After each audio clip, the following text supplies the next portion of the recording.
The old house stood on a hill overlooking the town, a skeletal silhouette against the bruised twilight sky. Locals whispered stories about it, tales passed down through generations, each one more chilling than the last. They called it the Blackwood House, and its history, they said, was etched in its very foundation, in the cold stone walls and the warped floorboards that groaned like tormented souls. This wasn't some fantastical legend. The stories were rooted in a chilling truth, a series of documented tragedies that had occurred within its decaying walls. One of the most unsettling stories revolved around the family of the original owner, Elias Blackwood. It was the early 1800s and the town was young. Elias, a man of stern demeanor and peculiar habits, built the house with his own hands, using dark, locally sourced stone. He and his wife, Abigail, had 3 children, twins Thomas and Clara, and a younger son, Samuel. The town records paint a picture of a normal, though somewhat isolated family. However, the silence eventually shattered. The first tragedy struck with young Samuel.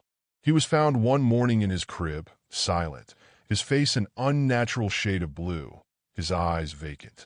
A doctor from the next town over offered no explanation, chalking it up to crib death, a term that felt woefully inadequate to Abigail's grief. But this was not the end of the misfortune. Within a year, Clara, a vibrant child known for her beautiful singing voice, fell terribly ill. Her fever raged for days, and though Abigail tried everything, Clara succumbed, her final breath a weak gasp in the dim light of her bedroom, the same room where Samuel had died. Thomas, the last surviving child, became a shadow of his former self. He rarely spoke, his eyes filled with a deep, unsettling dread. Elias, who had seemed stoic through it all, grew increasingly withdrawn, spending long hours in the house's basement, an area that was never part of the initial floor plan. Thomas would later tell the town doctor, during one of his rare moments of lucidity, that he heard his father singing in the basement late at night, a low, guttural chant that sent shivers down his spine.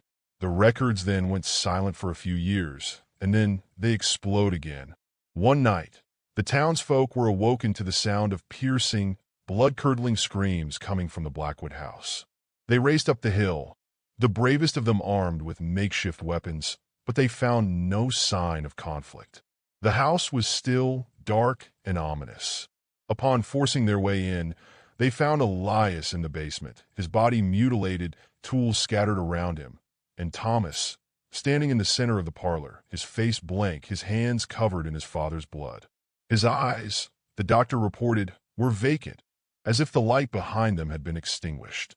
Thomas was taken to the asylum, where he would spend the rest of his days. He never spoke of the events that night, but he would occasionally stare at the ceiling, his lips moving silently, as if listening to a forgotten song. The house continued to stand, a macabre monument to the tragedy. Some claim they have heard the faint melody of a child singing on the breeze, a ghostly echo of Clara's lost voice. Others say they can feel the chill of the basement, a lingering cold that comes from a space that was never meant to be.